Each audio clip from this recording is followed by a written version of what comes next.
tous et à tous, j'espère que vous allez tous très bien. Donc aujourd'hui je vous fais la vidéo de mon dernier mois de grossesse, donc le 3e trimestre. Donc actuellement je n'ai pas encore accouché. Quand vous voyez cette vidéo, je suis à 39 SA, donc dans mon dernier mois. Et à quelques semaines d'accouchement, mon terme est prévu fin mai. Et je suis super contente parce que pour mes 2 princesses, j'avais eu des déclenchements pour 2 raisons différentes. Heureusement, plutôt, c'est eu des déclenchements qui se sont bien passés et ils n'étaient pas prématurés. Ils ont attendu le terme légal qui est 37 semaines pour me déclencher, hein, pour ceux qui me suivent mes vidéos. Donc, je suis contente que pour mon dernier bébé, j'ai une grossesse qui va à terme sans déclenchement. Donc, depuis mon écho de T3, donc qui ont fait à 32 semaines pour ceux qui préfèrent 7 mois, elle m'a conseillé pour m'aider à tenir, si vous voulez, le ventre, car il faut dire que pour cette grossesse, j'ai un ventre énorme.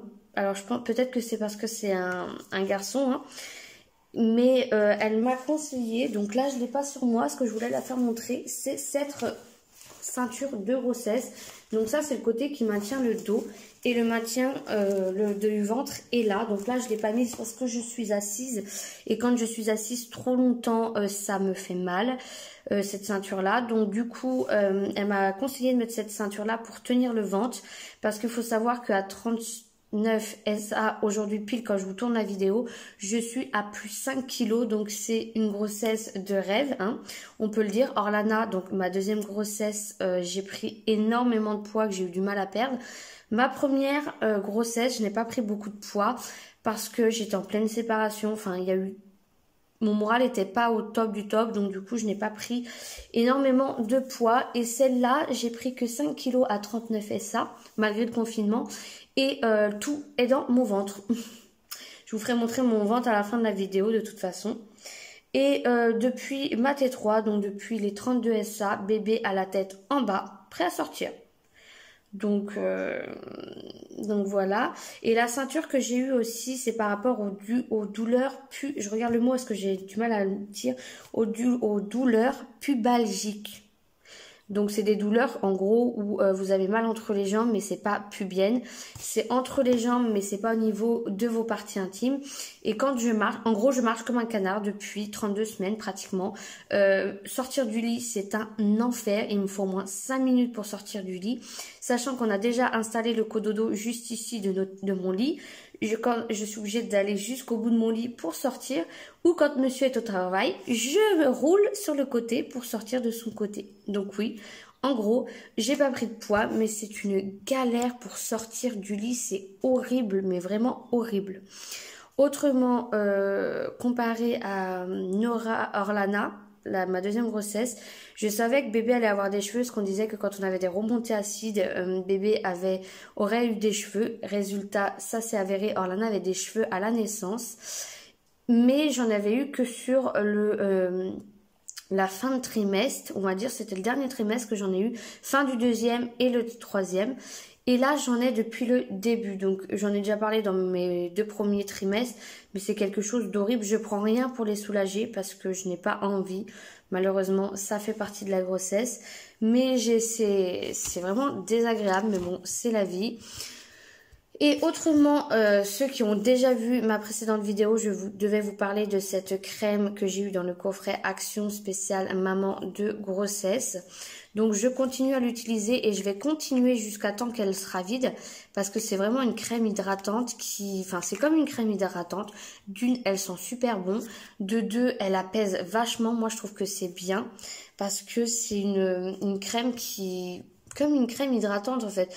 On dit qu'à chaque action, il y a des choses qui sont pas très bien, d'autres qui sont bien, et je trouve que ces produits-là sont très très bien. Donc voilà. Autrement, au niveau de la nourriture, je mange de tout. Il n'y a pas des trucs qui ne passent pas. J'ai eu des envies en fin de là pour le dernier trimestre, j'ai eu des envies plus que quand c'était les 2 filles. Mais mes envies se sont faites avec du temps, mais je les ai eues, mes envies. Mais autrement, rien de spécial, je me plains pas, c'est un bébé en pleine forme. Donc moi qui ai eu l'habitude de faire 2 petites princesses où je prenais du poids, on va dire de la tête aux pieds, partout, et qui à la sortie faisait 2 kilos et quelques, je dis pas exactement, je connais les poids des filles, mais je vais pas dire pour chaque fille, hein, parce que j'en ai déjà 2, mais ils faisaient 2 kilos et quelques, et la bébé est prévue pour fin mai pour 3 kilos. Donc je sais pas s'il fera 3 kilos ou pas, c'est une estimation, donc on verra bien. Je vous avoue que j'ai un peu peur si bébé fait 3 kilos. Parce que déjà un bébé qui fait 3 kilos grandit plus vite généralement que des petits bébés.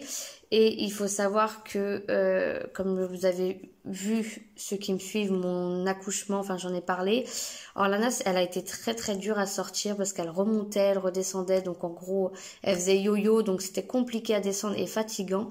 Et là, j'avoue que 3 kilos, ça me fait un peu peur de sortir un bébé de 3 kilos parce que ça veut dire que c'est plus gros. Moi, j'ai toujours eu des accouchements naturels, même s'ils sont déclenchés, donc ils sont sortis en bas. Bizarrement, Nora, ceux qui me suivent, j'ai eu une machin, je sais plus quoi. Enfin bref, Orlana, qui a eu plus de mal à sortir et qui était un peu plus grosse que Nora, j'ai eu juste des points. Donc là, on verra bien pour bébé 3, mais c'est dernier bébé, ça c'est sûr, donc je profite à max. C'est vrai que la fin, elle est un peu dure, mais je me dis qu'au moins je vais accoucher naturellement et surtout sans déclenchement, et ça c'est le top. Bon, à part si à la fin j'arrive à terme et que bébé est toujours pas là, je crois qu'il déclenche après quand on est à terme. Je pense, il me semble que c'est ça, je suis pas sûre, mais ça me frustrerait pas, tout simplement parce que j'aurais été à terme. Mais malgré que je suis contente d'aller à terme, je connais pas la perte des os parce que moi, pour les 2 filles, ils m'ont percé à la maternité.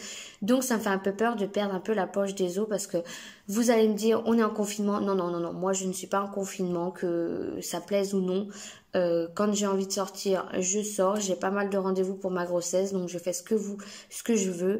Et venez pas me dire à cause de toi, nana, on est dans le vert, donc bref. Donc du coup, j'ai peur de perdre les os quand je fais mes courses, quand je suis à un rendez-vous, enfin bref, c'est juste ça qui me stresse. Et du coup, moi qui aime bien être organisée, bah de pas savoir, comme c'était pour Nora, pour Orlana, pouvoir déposer Nora chez mes parents parce que je sais que j'accouche dans 3 jours ou autre.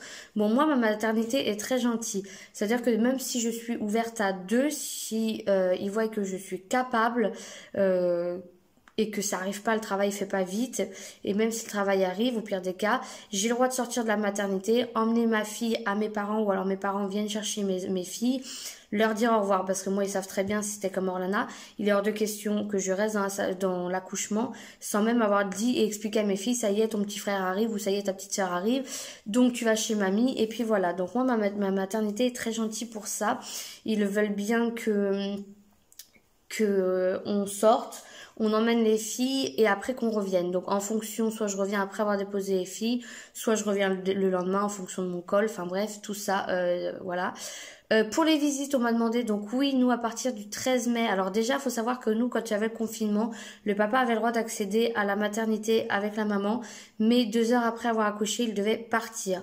Là, on le sait depuis le début, enfin moi je le sais depuis un moment parce qu'ils nous ont prévenus, depuis le déconfinement, enfin quand ils ont parlé de déconfinement le 11 mai, la maternité s'est dit de toute façon une maman ne peut pas accoucher sans un papa, normalement c'est logique sauf quand il n'y a pas de papa.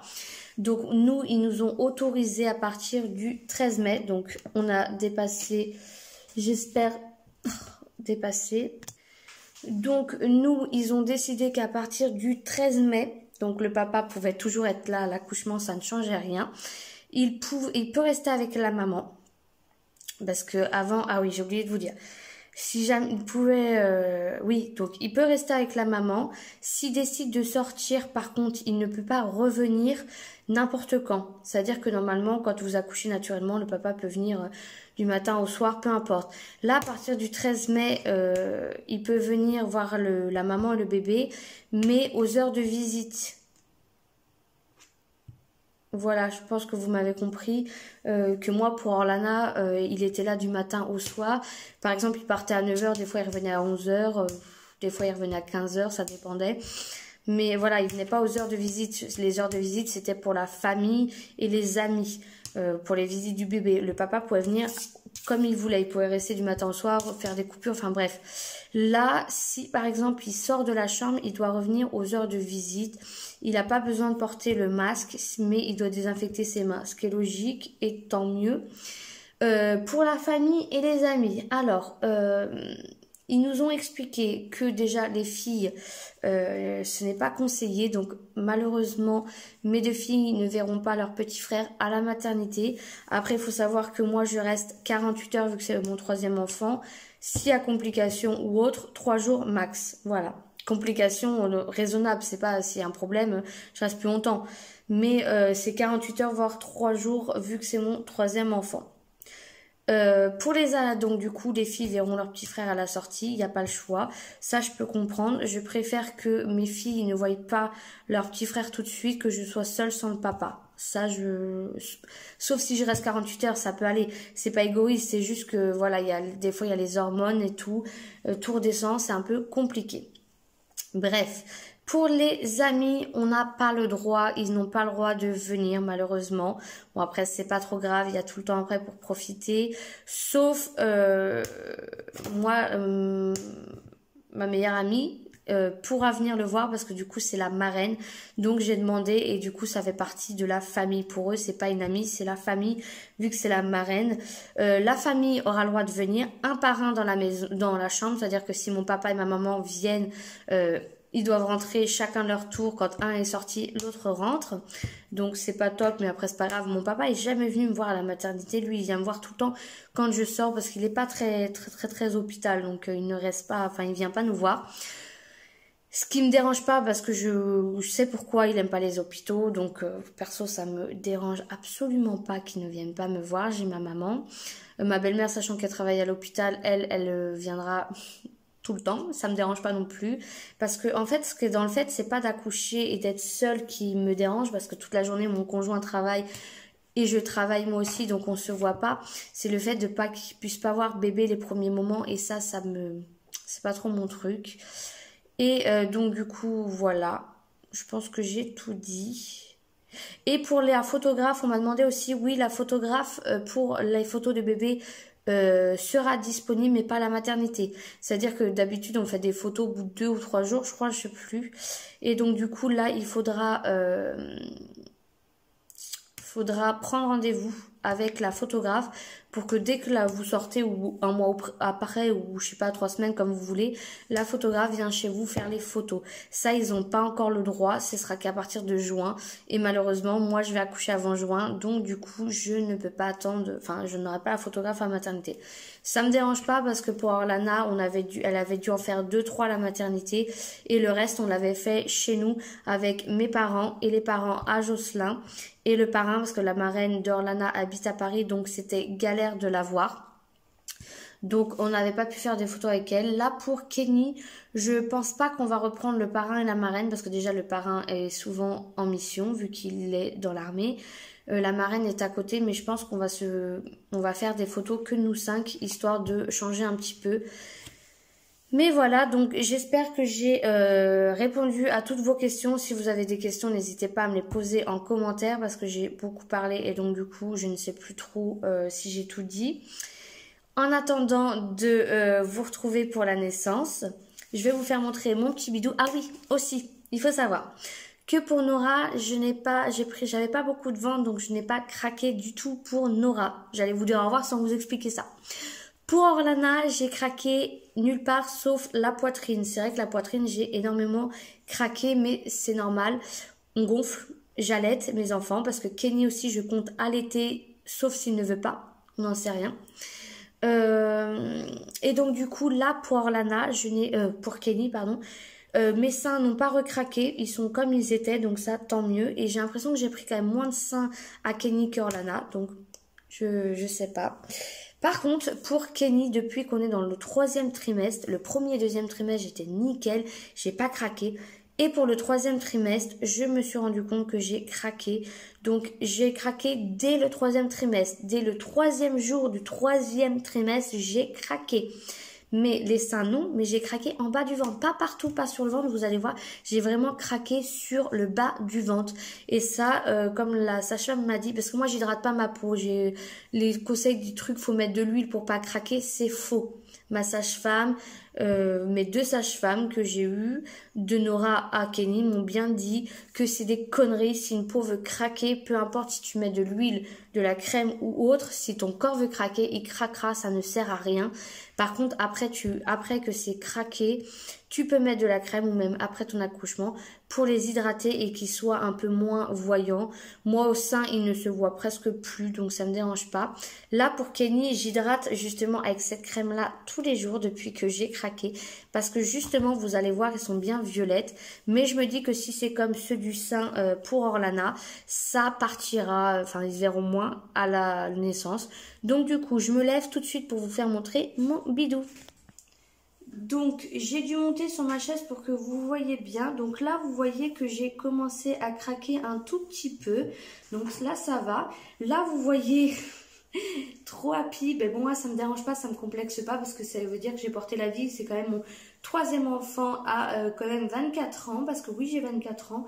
C'est mon 3e enfant et que j'ai pris énormément de ventre comme vous pouvez voir pour cette grossesse-là. Donc là, j'ai craqué. Je vais me tourner sur le côté parce que je dois me mettre debout sur ma chaise pour que vous voyez parce que sinon je suis petite. Donc je vais me mettre debout là. Et là, je n'ai pas craqué. Donc en gros, j'ai vraiment craqué de ce côté-là. Et là. Voilà. Alors que pourtant, bébé est tout le temps à droite. Donc, oups, pardon. Mon écran a bougé, je sais pas pourquoi. Je sais pas pourquoi il est tombé. Donc oui, donc bébé, depuis le début de ma grossesse, qui bouge, il tape à gauche, à droite, pardon. Il est toujours à droite, il a jamais été à gauche. Et pourtant, je craque à gauche. Donc allez comprendre. J'en sais rien, mais vous voyez que j'ai vraiment craqué sous le ventre. Donc ça me dérange pas. C'est la vie, hein. J'ai que 24 ans, ça peut s'atténuer. Je ne m'inquiète pas du tout. Et oui, j'ai 3 enfants à 24 ans. Je vous fais tout plein de bisous et je vous dis à la prochaine.